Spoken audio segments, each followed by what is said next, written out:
పని గంటలు పెంచిన చంద్రబాబు ప్రభుత్వాన్ని ప్రజలు క్షమించరు. పి. ప్రసాద్, ఐఎఫ్టియు. దారిలో నడిచే వారిని బాటసారి అంటారు. దారి చూపి నడిపించే వారిని మార్గదర్శి అంటారు. కొత్తగా దారిని నిర్మించే వారిని మార్గ నిర్మాత అంటారు. వర్గ దోపిడీ వ్యవస్థను రక్షిస్తూ పాలించే పాలకులలో ఈ 3 రకాల వాళ్లు ఉంటారు.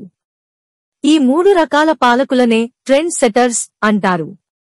ఆ కోవలోకి వచ్చే పాలకుల్లో చంద్రబాబు ఒకరు. 1886వ సంవత్సరంలో చికాగో కార్మిక పోరాటం జరిగింది. ఇది చరిత్రలో మేడే పోరాటంగా ప్రాచుర్యం పొందింది.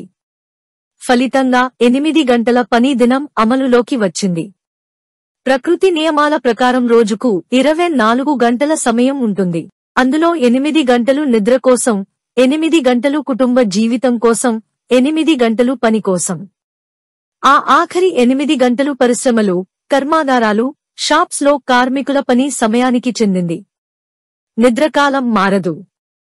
24 గంటల్లో ప్రకృతి సిద్ధమైన 8 గంటలు పోగా మిగిలేది 16 గంటల కాలం. ప్రభుత్వాలు కార్మిక చట్టాలు మార్చి 8 గంటల పని దినాన్ని పెంచితే వారి కుటుంబ జీవిత కాలం నుంచి కబ్జా చేయడమే అవుతుంది. పెట్టుబడిదారులు, కంపెనీ యాజమాన్యాలు నిత్యం కార్మికుల పని గంటలని పెంచుతాయి. వాళ్లు లాభదాహంతో చేసే పని అదే. ప్రజలు ఎన్నుకునే ప్రభుత్వాలు ఈ పనికి పూనుకోకూడదు. అవి ఉనికిలో ఉన్న కార్మిక చట్టాల ప్రకారం 8 గంటల పని దినాన్ని అమలు చేయాలి. కానీ చంద్రబాబు ట్రెండ్ సెట్టర్ కదా, స్వయంగా ప్రభుత్వ అధినేతగా ఉండి కంపెనీ సీఈఓ పాత్ర పోషించారు. మోడీ ప్రభుత్వం గత 5-6 నుంచి లేబర్ కోడ్స్ అమలుకు వెనకాడుతోంది. ఈ సమయంలో నిఖార్సైన సీఈఓ పాత్రధారిగా పని గంటలను పెంచుతూ ఏపీ రాష్ట్ర ఎన్డీఏ ప్రభుత్వం చంద్రబాబు సారథ్యంలో చట్ట సవరణలు చేయడం గమనార్హం. శ్రామికులు తమ భార్యా బిడ్డలతో గడపడం కోసం, విజ్ఞానం కోసం, పత్రికల పఠనం కోసం, వినోదం కోసం కేటాయించే కాలం కుటుంబ జీవితాలకు సద్వినియోగం చేసే కాలం అంటారు. దీనిని చంద్రబాబు సర్కార్ కబ్జా చేయడానికి పూనుకుంది. ప్రైవేటు కంపెనీలు, సంస్థలలో కార్మికులతో రోజుకు 8 గంటల కంటే ఎక్కువ గంటల చొప్పున పని చేయించే యాజమాన్యాలు చాలా ఉన్నాయి. కానీ ఇప్పటివరకు అధికారికంగా 8 గంటల పని దినం అమలు జరిగింది.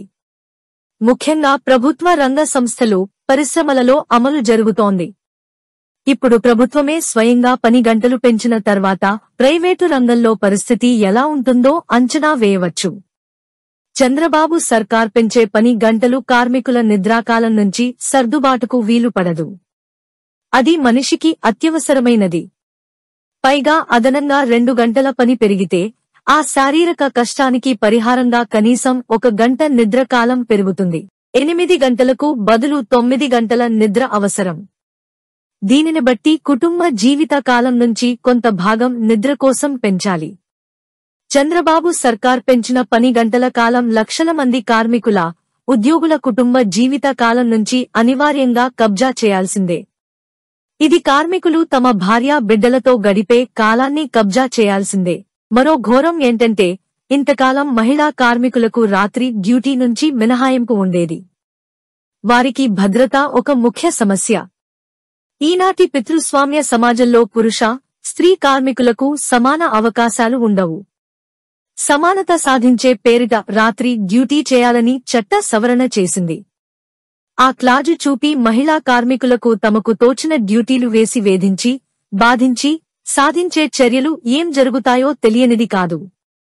ఎక్కువ పని గంటలు చేసి మానసిక ఒత్తిడికి గురై డ్యూటీ నుంచి ఇంటికి చేరిన కార్మికులు ఇంట్లో చిరాకు పడతారు. డ్యూటీ నుంచి ఇంటికి చేరిన కార్మిక తండ్రుల చెంతకు చేరిన పిల్లలని కసురుకుని మంచం ఎక్కి విశ్రాంతి తీసుకుంటారు. డ్యూటీ నుంచి ఇళ్లకు చేరే కార్మిక తల్లులని ప్రేమతో కౌగలించుకోవాలని వచ్చే పసిబిడ్డలను ముద్దులతో ముంచెత్తే అవకాశం కూడా ఉండదు. పని గంటల పెంపుతో చంద్రబాబు ప్రభుత్వం చేసిన చట్ట సవరణ మున్ముందు లక్షల మంది కార్మిక తండ్రులు, శ్రామిక తల్లులు కన్నబిడ్డలతో ప్రేమను పంచుకునే అవకాశం లేకుండా చేస్తుంది. ఈ అదనపు శారీరక పని భారం ఆచరణలో అదనపు మానసిక ఒత్తిళ్లను పెంచుతుంది. ఫలితంగా మానసిక రోగాలు కూడా పెరుగుతాయి. ఇది ఆచరణలో సామాజిక పరిస్థితిని అస్థిరపరుస్తుంది.